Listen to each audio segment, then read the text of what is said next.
Hey hi, என் பேர் Kirubakaran Rajendran. So welcome to another video. So நம்ம series of videos பண்ணிகிட்டு இருக்கோம் வித் க்ரோ. ஸோ இந்த வீடியோவில் நம்ம என்ன பார்க்க போகிறோம்னா how to trade using RSI indicator. RSI indicator என்னென்னு பார்ப்போம். பேசிக்கலி ரிலேட்டிவ் ஸ்ட்ரென்த் இண்டெக்ஸ், அதுதான் RSI indicatorன்னு சொல்லுவாங்க. இதை எதுக்கு மெயினாக யூஸ் பண்ணுறாங்கன்னா with respect to any stock, எப்போல்லாம் ஒரு ஸ்டாக் ஓவர் பாட் ஜோனில் போகுதோ இல்லைனா ஓவர் சோல்ட் ஜோனில் போகுதோ அப்போல்லாம் இந்த particular indicator can give you ஒரு சிக்னல் கொடுக்கும். ஸோ அந்த சிக்னலை வச்சு நம்ம பை பண்ணுறதோ செல் பண்ணுறதோ பண்ணலாம். ஸோ இட்ஸ் பேசிக்லி ஒரு மொமெண்டம் ஆசிலேட்டர் இண்டெக்ஸ். ஸோ அந்த இண்டிகேட்டரை நம்ம அப்ளை பண்ணோன்னா அந்த இண்டிகேட்டரோட லெவல்ஸ் வந்து ஆசிலேட் ஆகிட்டே இருக்கும், ஒரே லெவல் போகாது, பிட்வீன் 0 to 100 ஆசிலேட் ஆகிட்டு இருக்கும். ஸோ யூஸிங் திஸ், இந்த ஆசிலேட்டரை வச்சு நம்ம எப்படி ஒரு பர்டிகுலர் ஸ்டாக்ஸை பை பண்ணலாம் இல்லை எப்போ ஒரு பர்டிகுலர் ஸ்டாக்கை செல் பண்ணலாம், அந்த மாதிரி டெசிஷன்ஸ் தான் இந்த இண்டிகேட்டர் வச்சு எடுப்போம். ஸோ மெயின்லி பார்த்தீங்கன்னா டில் டேட் 1970s இந்த RSI இண்டிகேட்டர்ஸ் கண்டுபிடிச்சாங்க. And till date still many people are using it. So RSI இண்டிகேட்டரை மெயினாக ட்ரெண்ட் ரிவர்சலுக்கு தான் பயன்படுத்துவாங்க. ஸோ ஒரு ட்ரெண்ட் ட்ரேடிங்கிறது வந்து எப்படின்னா ஒரு trend based trading, higher high and higher lows, இதெல்லாம் நம்ம ப்ரீவியஸ் வீடியோஸில் பார்த்தோம். ஸோ ஒரு பர்டிகுலர் ஸ்டாக் மேலே போயிட்டுருக்க ஸ்டாக் ஃபர்தராக மேலே போகிறதுக்கு வாய்ப்பு இருக்குது ஒரு ட்ரெண்ட் இருந்ததுன்னா. பட் ட்ரெண்ட் ரிவர்சல் ஐடென்டிஃபை பண்ணுறதுக்கு தான் மெயினாக நம்ம RSI இண்டிகேட்டரை யூஸ் பண்ணுவாங்க. RSI இண்டிகேட்டர் எதை பேஸ் பண்ணி அந்த பர்டிகுலர் வேல்யூ டெரைவ் ஆகுதுன்னா கம்ப்ளீட்லி அந்த ஸ்டாக் ப்ரைஸை பேஸ் பண்ணி தான் அந்த வேல்யூ டெரைவ் ஆகுது. டிஃபால்ட்டாக RSI பார்த்தீங்கன்னா லாஸ்ட் 14 days அந்த வேல்யூ வச்சு தான் அந்த ஓவரால் அந்த பர்டிகுலர் சார்ட்டே ப்ளாட் ஆகுது. 14 days பை டிஃபால்ட்டாக இருக்கும். But people can use 7 days use பண்ணலாம், இல்லைனா 21 days யூஸ் பண்ணலாம். It's completely up to the users. But most of the time 14 days தான் பை டிஃபால்ட்டாக RSI வேல்யூவில் கன்சிடர் ஆகும். ஸோ லாஸ்ட் 14 daysல அந்த பர்டிகுலர் ஸ்டாக் எவ்வளோ கெயின் ஆயிருக்கு அண்ட் எவ்வளோ லூஸ் ஆயிருக்கு. லைக் அந்த கெயின் ஆயிருக்குன்னா மேலே போயிட்டு இருக்கிறது, லூஸ் ஆயிருக்குன்னா அந்த கீழே வந்துட்டு இருக்குது. இந்த வேல்யூ வச்சு தான் இந்த பர்டிகுலர் ரெண்டு வேல்யூவை டிவைட் பண்ணாங்கன்னா ஒரு வேல்யூ வரும். ஸோ அதுதான் பிட்வீன் 0 to 100 ஆசிலேட் ஆகிட்டே இருக்கும். ஸோ நம்மளோட RSI இண்டிகேட்டர் யூஸ் பண்ணி ஜென்ரலாக மோஸ்ட் ஆஃப் த பீப்புள் எப்படி ட்ரேட் பண்ணுவாங்கன்னா, ஃபஸ்ட்டு ஒரு பர்டிகுலர் சார்ட் வச்சுருவாங்க. அந்த சார்ட்டில் இந்த RSI இண்டிகேட்டரை அப்ளை பண்ணிடுவாங்க. அப்ளை பண்ணிவிட்டு அது எப்பப்பெல்லாம் 30 to 70 ஜோன், அந்த ஜோன் தான் சொல்லுவாங்க. எப்பப்பெல்லாம் 30 கீழே போகுதோ அப்போல்லாம் என்ன சொல்லுவாங்கன்னா ஓவர் சோல்டு ஜோன் அப்படின்னு சொல்லுவாங்க. எப்பப்பெல்லாம் 70க்கு மேலே போகுதோ அப்போல்லாம் வந்து அது ஓவர் பாட் ஜோன் அப்படின்னு சொல்லுவாங்க. ஸோ இந்த ஓவர் பாட் ஜோன்லேருந்து எப்போ ரிவர்ஸ் ஆகுதோ, ஒரு ஸ்டாக் ரிவர்ஸ் ஆகுதோ அப்போது தே வில் செல் இட். இல்லை அதே மாதிரி எப்போ இந்த ஓவர் சோல்டு ஜோன், இந்த 30 இருக்கு இல்லையா, அந்த 30 ஜோன்லேருந்து திருப்பி அது மேலே போக ஆரம்பிச்சிச்சுன்னா அதை வந்து ஓகே இது ஓவர் சோல்டு ஆகிடுச்சு, இதுதான் பெஸ்ட் டைம் டு பை, ஏன்னா ஸ்டாக் திருப்பி ரிவர்ஸ் ஆகலாம் அப்படின்னு சொல்லுவாங்க. ஸோ மோஸ்ட்லி இந்த ட்ரெண்ட் ரிவர்ஸில் இந்த ஓவர் பாட்லையும் ஓவர் சோல்ட் ரீஜனையும் வச்சு தான் ஐடென்டிஃபை பண்ணுவாங்க. அந்த சிக்னல்ஸ் இதை வச்சு ஒரு யூசர் அஸ் அ ட்ரேடர் நீங்கள் ஒரு பர்டிகுலர் ஸ்டாக் பார்த்துட்டே இருங்க RSI இண்டிகேட்டரில். அது எப்போ 30க்கு கீழே போயிட்டு திருப்பி 30க்கு மேலே போகுதோ அப்போ யூ கேன் கெட் இன். அதே மாதிரி ஒரு பர்டிகுலர் ஸ்டாக் எப்போ 70க்கு மேலே போகுதுன்னு பாருங்கள் RSI, அண்ட் 70க்கு கீழே எப்போ திருப்பி வருதோ அப்போ நீங்கள் செல் பண்ணலாம். So buying at low price and selling at high price. So இது வந்து kind of a mean reversion strategy மாதிரி தான் most of the traders use பண்ணுவாங்க RSI வச்சு. ஸோ இப்போ நம்ம ஒரு லைவ் எக்ஸாம்பிள் பார்ப்போம். ஸோ இப்போ நம்ம பார்த்துட்டு இருக்க சார்ட் பார்த்திங்கன்னா கோல் இண்டியா சார்ட். ஸோ இந்த கோல் இண்டியா சார்ட்டில் ஃபஸ்ட்டு நம்ம RSI இண்டிகேட்டரை ஆட் பண்ணுவோம். நீங்கள் டேரெக்டாக இண்டிகேட்டர்ஸ் போய்ட்டு அதில் RSI அப்படின்னு டைப் பண்ணுங்கள். டைப் பண்ணோம்னா இந்த இண்டெக்ஸ் வரும், அதை ஜஸ்ட் செலக்ட் பண்ணுங்கள். செலக்ட் பண்ணிக்கிட்டிங்கன்னா கீழே அந்த இண்டிகேட்டர் அப்ளை ஆகிடும். ஸோ மேலே சார்ட் இருக்குது, கீழே இண்டிகேட்டர் இருக்குது. ஸோ இப்போது இந்த இண்டிகேட்டரோட வேல்யூ பார்த்தீங்கன்னா கீழே இருக்குது இந்த ஜோன் பார்த்தீங்கன்னா 30 ஜோன், மேலே இருக்க லைன் பார்த்தீங்கன்னா 70. அதே மாதிரி RSI இந்த 14 அப்படின்னு போட்டிருக்கு இல்லையா. ஸோ லாஸ்ட் 14 daysோட வேல்யூஸ் தான் RSIயாக கேல்குலேட் ஆகிட்டு பிட்வீன் 0 to 100 ஆசிலேட் ஆகிட்டே இருக்கும். ஸோ இங்கே வேல்யூஸ் இருக்குது பாருங்கள், 20, 40, 60, 80. ஸோ இது 30 ஜோன், இங்கே இருக்குது 70 ஜோன். ஸோ இப்போது நம்ம எப்பப்பெல்லாம் இந்த RSI கீழே போயிருக்கு, இந்த 30க்கு கீழே போயிருக்கு, இங்கே பார்த்தீங்கன்னா இந்த இடத்துல, ஸோ ஆல்மோஸ்ட் ஆகஸ்ட் 2021 அந்த பீரியடில் பார்த்தீங்கன்னா அது 30க்கு கீழே போயிருக்கு. ஸோ நம்ம இப்போ இதெல்லாம் ஓவர் சோல்டு ஜோன் அப்படின்னு பார்ப்போம். இப்போ பார்த்தீங்கன்னா எப்பப்பெல்லாம் இந்த 30க்கு கீழே போயிருக்கோ, RSI இண்டிகேட்டர் 30க்கு கீழே போயிருக்கோ அப்போல்லாம் மார்க்கெட் எவென்ச்சுவலி கொஞ்சம் நேரத்தில் அப்படியே ரிவர்ஸ் ஆகிருக்கு, அப்படியே மேலே போயிருக்கு. ஸோ இங்கே பாருங்கள், ஸோ ஆல்மோஸ்ட் 120 லெவல்ஸில் RSI ஜோன் ஆல்மோஸ்ட் கீழே போயிருக்கு, 30 கீழே போயிருக்கு. 30 கீழே போயிட்டு திருப்பி மேலே வந்தோடனே நம்ம வாங்குவோம், அதுதான் ரூலு. ஸோ நம்ம இந்த ஏரியாவில் வாங்கியிருப்போம் அண்ட் அகெயின் ஸ்லோவாக பார்த்திங்கன்னா மேலே போயிருக்கு. ஸோ 70க்கு மேலே போனோடனே அதை நம்ம வந்து ஓவர் பாட் ஜோன் சொல்லிடுவோம். அதேமாதிரி இந்த இடத்துல பாருங்கள், ஆகஸ்ட் 21 அந்த பீரியடில் பார்த்தீங்கன்னா அதேமாதிரி 30க்கு கீழே வந்திருக்கு. So that value was almost around 130. So இந்த 130ன்றது என்னென்னா ஓவர் சோல்டு ஜோன். ஸோ அதிகமாக விற்றுட்டாங்க, ஸோ சீக்கிரமாக மார்க்கெட் ரிவர்சல் ஆகலாம் அப்படின்ற சிக்னல். ஸோ அதே மாதிரி மார்க்கெட் சிக்னல் அதே மாதிரி ரிவர்ஸ் ஆகி மார்க்கெட் மேலே போயிருக்கு. ஸோ ஒவ்வொரு வாட்டி இந்த ஓவர் சோல்டு ஜோன் கீழே வரும்போது RSI வேல்யூ 30க்கு கீழே வந்துட்டு திருப்பி ரிவர்ஸ் ஆகி மேலே போகும்போது நீங்கள் வாங்கலாம். ஏன்னா மார்க்கெட் ஃபர்தராக ரிவர்ஸ் ஆகிறதுக்கு அதிக வாய்ப்பு இருக்குது. அதேமாதிரி லேட்டஸ்ட்டாக பார்த்தீங்கன்னா கோல் இண்டியா கண்டினியூஸ் 260லேருந்து டவுன்ஃபால் ஆச்சு. அதேமாதிரி 26, 23 இந்த பீரியடில் பார்த்தீங்கன்னா அதே மாதிரி RSI 30 கீழே போயிட்டு திருப்பி மேலே வந்தோடனே இந்த இடத்துல நீங்கள் வாங்கியிருந்தீங்கன்னா அதர் அகெயின் இந்த ஜோனில் இந்த இடத்துல வாங்கியிருப்பீங்க, which is around 215 level. So இப்போ பார்த்தீங்கன்னா 223 லெவல் இருக்குது. ஏன்னா market started again moving up. So ஒரு பக்கா ரிவர்சல் ஸ்ட்ராட்டஜி, ஒரு ட்ரெண்ட் ரிவர்சல் ஸ்ட்ராட்டஜியாக நீங்கள் இந்த RSIயை கன்சிடர் பண்ணிக்கலாம்.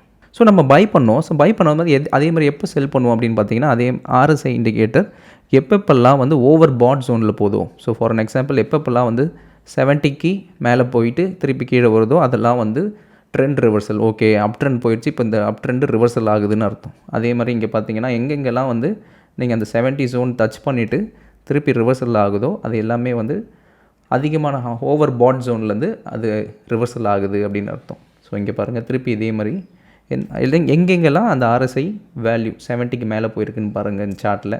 ஸோ எல்லா இடத்துலையுமே பார்த்தீங்கன்னா ஃபர்தராக ஒரு டவுன் ரிவர்சல் இருக்கும். அதே மாதிரி இங்கே பார்த்தீங்கன்னா எக்ஸாக்ட்லி அரவுண்ட் ஆகஸ்ட் 30 அந்த பீரியடில் பார்த்தீங்கன்னா RSI 70க்கு மேலே போயிட்டு திருப்பி கீழே வந்துருச்சு. ரிவர்சல் ஆகினோடனே அப்படியே கட்டன்னு பெரிய டவுன் மூவ் வந்தது. ஸோ நீங்கள் இந்த டவுன் மூவையும் ஈஸியாக கேப்சர் பண்ணலாம் ஷார்ட் செல் பண்ணியிருந்தா.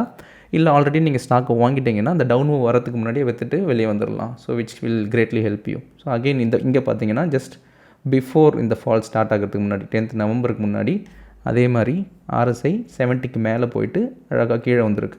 ஸோ கீழே வந்த உடனே நீங்கள் எக்ஸிட் பண்ணியிருந்தீங்கன்னா இந்த கம்ப்ளீட் டவுன் மூவை தவிர்த்துருக்கலாம். ஸோ இங்கே செல் பண்ணிவிட்டு இங்கே பைபேக் பண்ணிக்கலாம். So that will help you in locking the profits. அதே மாதிரி RSI இண்டிகேட்டரை பொறுத்த வரைக்கும் புல்லிஷ் டைவர்ஜென்ஸ், பேரிஷ் டைவர்ஜென்ஸ் அப்படின்னு ஒன்று சொல்லுவாங்க.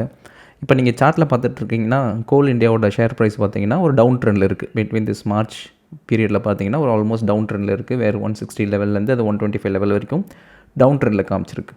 பட் அதே பீரியடில் நீங்கள் RSI கீழே பார்த்தீங்கன்னா அது டவுன் ட்ரெண்டில் அந்த பர்டிகுலர் ஸ்டாக் இருந்தாலும் ஸ்லோலி RSI வந்து ஒரு கெய்னிங் மூமெண்டம், அது வந்து ஃபர்தராக கீழே போகாமல் it started moving up. So கொஞ்சம் கொஞ்சமாக மேலே போக ஆரம்பிச்சிருச்சு. ஃபர்தராக அந்த 30 கீழே அது போகலை, அதுக்கு 30 மேலேயே மெயின்டைன் ஆகிருக்கு அண்ட் ஸ்லோவாக மேலே போக ஆரம்பிக்குது RSI.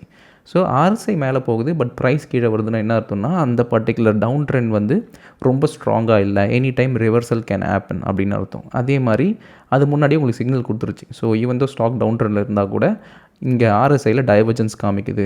So which means RSI கொஞ்சம் கொஞ்சமாக மேலே போகனா என்ன அர்த்தம்னா ஸ்டாக் ப்ரைஸும் எவென்ச்சுவலி கொஞ்சம் கொஞ்சமாக மேலே போகிறதுக்கு வாய்ப்பு இருக்குது அப்படின்றது தான் டினோட் பண்ணுது.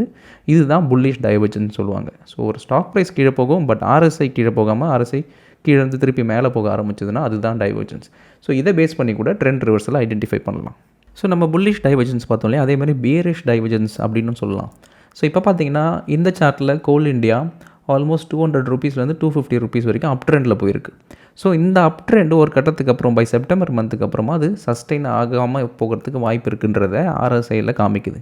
ஏன்னா RSIயில் ஸ்டாக் மேலே போனால் கூட RSI கொஞ்சம் கொஞ்சமாக கீழே வர ஆரம்பிக்குது. So it last it's momentum. So அந்த பர்டிகுலர் பையிங் ஸ்ட்ரென்த்தை கொஞ்சம் கொஞ்சமாக லூஸ் பண்ணுது அப்படின்னு அர்த்தம். ஸோ RSIயில் அது சிக்னல் மாதிரி உங்களுக்கு காமிச்சிரும். இங்கே ப்ரைஸ் மேலே போகுது, பட் RSI ஃபர்தராக மேலேயே சஸ்டெயின் ஆகாமல் கொஞ்சம் கொஞ்சமாக கீழே வருது. ஸோ விச் மீன்ஸ் ஒரு ரிவர்சலுக்கு பாசிபிலிட்டி. ஸோ அதே மாதிரி எக்ஸாக்ட்லி நெக்ஸ்ட் ஃபியூ டேஸில் பார்த்தீங்கன்னா கோல் இண்டியா ஸ்டார்டட் கோயிங் டவுன். அதே மாதிரி RSIயும் வென்ட் டவுன்.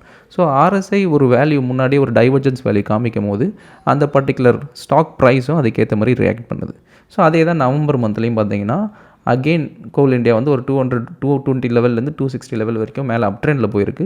பட் அந்த அப் ட்ரெண்ட் அதுக்கப்புறமா அதால் சஸ்டெயின் பண்ண முடியல. ஏன்னா RSI ஸ்லோவாக ஒரு டைவர்ஜென்ஸ் காமிக்குது, அதால் மேலே போக முடியாமல் RSIயோட வேல்யூ 70க்கு கீழே கொஞ்சம் கொஞ்சமாக வருது. ஸோ அதே மாதிரி ப்ரைஸும் அதுக்கப்புறம் ரியாக்ட் ஆக ஆரம்பிச்சிருச்சு. ஸோ புல்லிஷ் டைவர்ஜென்ஸ் மாதிரி பேரிஷ் டைவர்ஜென்ஸும் இருக்கும். பேரிஷ் டைவர்ஜென்ஸ் என்னென்னா ஸ்டாக் ப்ரைஸ் மேலே போகும், பட் RSI கொஞ்சம் கொஞ்சமாக கீழே வரும். So because of that trend reversal will happen. So இந்த மாதிரி நீங்கள் டவுன் ட்ரெண்டையும் கேப்சர் பண்ணலாம், அப் ட்ரெண்டையும் கேப்சர் பண்ணலாம் யூஸிங் RSI. ஸோ RSI பொறுத்த வரைக்கும் நிறைய பேர் பண்ணுற தப்பு என்னென்னா, பேசிக்கலி RSI அவங்க ஒரு ஜோனாக வச்சுக்கிறாங்க. 70க்கு மேலே போனாலே அது ஓவர் பாட் ஜோன், இமீடியட்டாக நம்ம ஷார்ட் பண்ணணும்.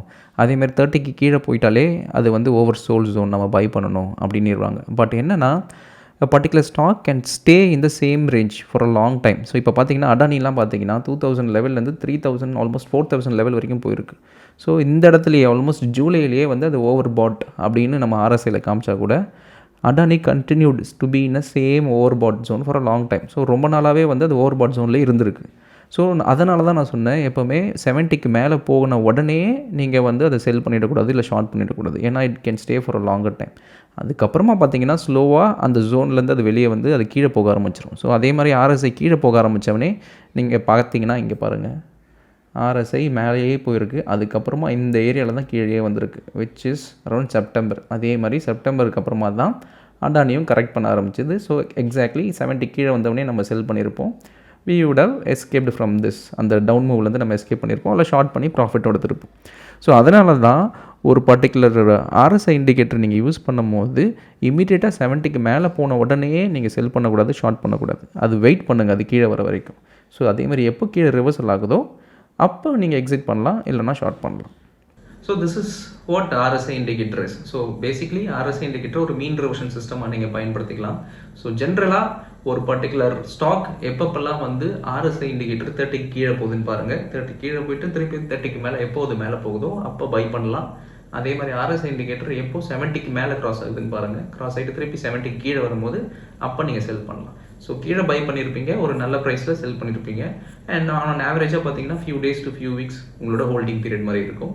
ஸோ இதை நீங்கள் எனி பர்டிகுலர் ஸ்டாக்ஸில் அப்ளை பண்ணலாம். யூஸ்வலி ஃபண்டமெண்டலாக லைக் நிஃப்டி 50 ஸ்டாக்ஸில் அப்ளை பண்ணிக்கலாம், ரிலேட்டிவ்லி சேஃபர். இல்லைனா any stocks which are part of FNO, அதில் நீங்கள் இந்த பர்டிகுலர் ரூல்ஸ் அப்ளை பண்ணி ட்ரேட் பண்ணலாம். ஏன்னா எஃப்என்ஓ ஸ்டாக்ஸுக்கு சர்க்யூட் ஃபில்டர்ஸ் கிடையாது. நீங்கள் வேறு ஏதாவது ஒரு பென்னி ஸ்டாக்லேயோ இல்லை லோ லிக்விட் ஸ்டாக்ஸ்லேயோ பண்ணிங்கன்னா உங்களுக்கு ரிஸ்க் ஃபேக்டர் ஜாஸ்தியாக இருக்கும். ஸோ இந்த மாதிரி செட் ஆஃப் ஒரு ஸ்டாக் இன்வெஸ்ட்டில் பண்ணிங்கன்னா ரிலேட்டிவ்லி சேஃபர். ஸோ இதில் உங்களுக்கு ஏதாவது டவுட்ஸ் இருந்ததுன்னா நீங்கள் கமெண்ட் செக்ஷனில் போஸ்ட் பண்ணுங்கள், I will address it. Thank you.